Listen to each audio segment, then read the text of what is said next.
അസ്സലാമു അലൈക്കും വറഹ്മത്തുള്ളാഹി തആല ബറകാതുഹു. അൽഹംദുലില്ലാഹി റബ്ബിൽ ആലമീൻ. അസ്സലാത്തു വസ്സലാമു അലാ അഷ്റഫിൽ മുർസലീൻ വലാ ആലിഹി വസ്ഹാബി അജ്മഈൻ. അമ്മാ ബഅദ്. പ്രിയപ്പെട്ട സഹോദരന്മാരെ, സഹോദരിമാരെ, സുഹൃത്തുക്കളെ, എല്ലാവർക്കും മജ്ലിസിലേക്ക് ഹാർദവമായ സ്വാഗതം.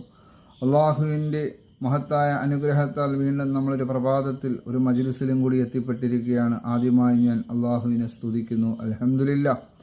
അള്ളാഹുവിൻ്റെ എല്ലാ വിധിവിലക്കുകളും എല്ലാ മേഖലയിലും പാലിച്ചുകൊണ്ട് ജീവിക്കണമേ എന്ന് സ്വന്തത്തെ മറക്കാതെ ഞാൻ എന്നോടും നിങ്ങൾ ഓരോരുത്തരോടും വസീയത്ത് ചെയ്യുകയാണ്, ഉപദേശിക്കുകയാണ്.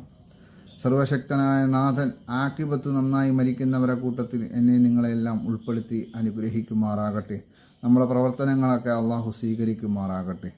പ്രിയപ്പെട്ട സഹോദരന്മാരെ, സഹോദരിമാരെ, ഇന്ന് പറയാൻ പോകുന്ന ഇസ്മ് വളരെ പ്രധാനപ്പെട്ട അള്ളാഹുവിൻ്റെ നാമത്തിലുള്ള ഒരു ഇസ്മാണ്. ഇൻഷാ അള്ളാഹ് ഇത് നമ്മുടെ ജീവിതത്തിൽ പ്രാവർത്തികമാക്കുകയാണെങ്കിൽ നമ്മൾ വിജയിക്കും. ഇൻഷാ അള്ളാഹ് യാ റഹീമു എന്ന ഈ പദം നമ്മൾ ഉച്ചരിക്കുക. എല്ലാ ദിവസവും യാ റഹീമു എന്ന ഈ ഇസ്മിനെ സുബൈക്ക് ശേഷം മഗ്‌രിബിന് ശേഷമൊക്കെ 100 പ്രാവശ്യം അല്ലെങ്കിൽ 500 പ്രാവശ്യം എല്ലാ ദിവസവും നമ്മൾ ഇത് പ്രാവർത്തികമാക്കുക. ഇൻഷാ അള്ളാഹ് വിജയങ്ങളുടെ കൂട്ടത്തിൽ അല്ലാഹു തആല നമ്മളെ ഉൾപ്പെടുത്തുന്നതായിരിക്കും.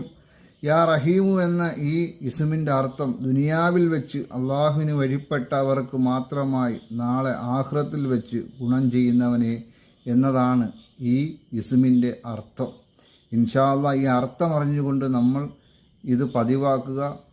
യാ റഹീമു എന്ന അള്ളാഹുവിൻ്റെ വിശുദ്ധ നാമം ഓരോ ദിവസവും 100 വീതം ഉരുവിട്ടാൽ അവൻ്റെ ഹൃദയത്തിൽ ദയ എന്ന വികാരം ഉടലെടുക്കും. ഇൻഷാ അള്ളാഹ് നാം ഓരോ ദിവസവും ഇത് പതിവാക്കിയാൽ ജനങ്ങളുടെ സ്നേഹ ആദരവുകൾ നേടിയെടുക്കുവാനും കാരണമായി തീരുമെന്ന് മഹത്തുക്കളായ ആളുകൾ നമ്മളെ പഠിപ്പിക്കുന്നു. ഇൻഷാ അള്ളാഹ് ഇത് ഓരോ ദിവസവും സുബൈക്ക് ശേഷം 100 വട്ടമോ 500 വട്ടമോ പതിവാക്കുക. അത് ചെല്ലാനുള്ള തൗഫീക്ക് അള്ളാഹു എനിക്കും നിങ്ങൾക്കുമെല്ലാം തൗഫീക്ക് ചെയ്യുമാറാകട്ടെ എന്ന് ഈ സന്ദർഭത്തിൽ ദുആ ചെയ്തുകൊണ്ട് നിർത്തുകയാണ്. വ ആഖിറു ദഅവാന അൽഹംദുലില്ലാഹി റബ്ബിൽ ആലമീൻ. അസ്സലാമു അലൈക്കും വറഹ്മത്തുള്ളാഹി തആല ബറകാതുഹു.